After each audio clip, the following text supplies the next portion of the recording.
Hello artists, this is our first video tutorial on how we're going to be creating these beautiful wall hangings that are a combination inspired by the Native American art form of Dreamcatchers and a slightly more modern macrame art style, which is the style of using different kinds of knots to create all sorts of cool different designs. You're going to get your choice on colors. This whole tutorial is going to show you how to set up your ring first to get it ready for the Dreamcatcher portion, and then we'll have a couple of different videos on the different kinds of knots that you can use for the lower part of this piece. So to get started, we're going to be doing these on some clothes hangers, which are pretty easy for bending into the kind of shape we want. The only downfall is that they tend to be pretty slippery, especially the ones that don't have any kind of protective coating on it. So our first steps are going to include getting your name on it, which it's hard to write on the wire, obviously.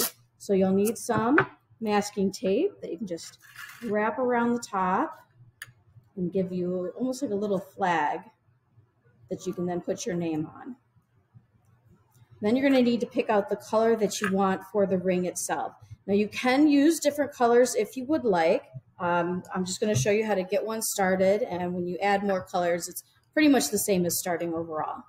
You're going to start off with, you want a pretty good length of yarn, a little bit longer than if you stretch both your arms out, but not too much that you're going to end up having a whole lot of extra.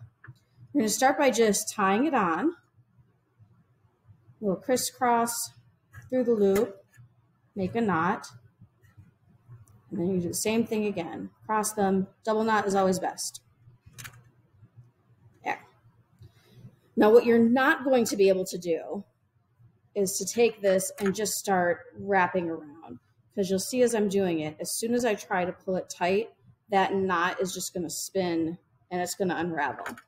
So even if it takes a little more time, what you're going to be doing is tying a series of different knots to make sure this stays really well.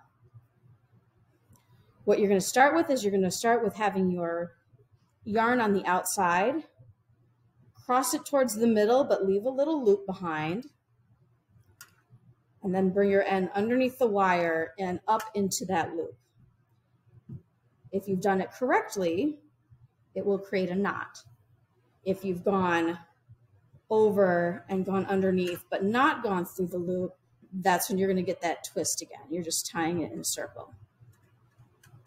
So once you do the first one, you kind of have an option here. If you just continue to go over the wire, underneath and through the loop, you're going to create a spiraling effect with the knots, which can look pretty cool, but I'm going to recommend, if you want it to be pretty simple looking, after you do the first over, under, and through, the second one you go underneath first, leave that loop, and then go down through the loop. So it's the same knot done in two different ways. First one's going over, underneath, through the loop. And then the second one starts going underneath, over the top to go through the loop. You want to keep these pretty snug. You want to keep them really close together. If you leave too much of a gap in between each of the knots, or you don't pull it too tight, you may run out of yarn much quicker. You'll end up with a looser frame going around it, and it's just going to cause you some complications later when you are working on the next step of this. So this is something you're going to continue.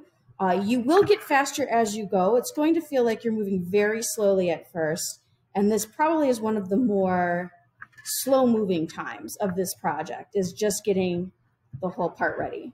But if you've done it well and you've done it neatly, it makes the rest of it worth it.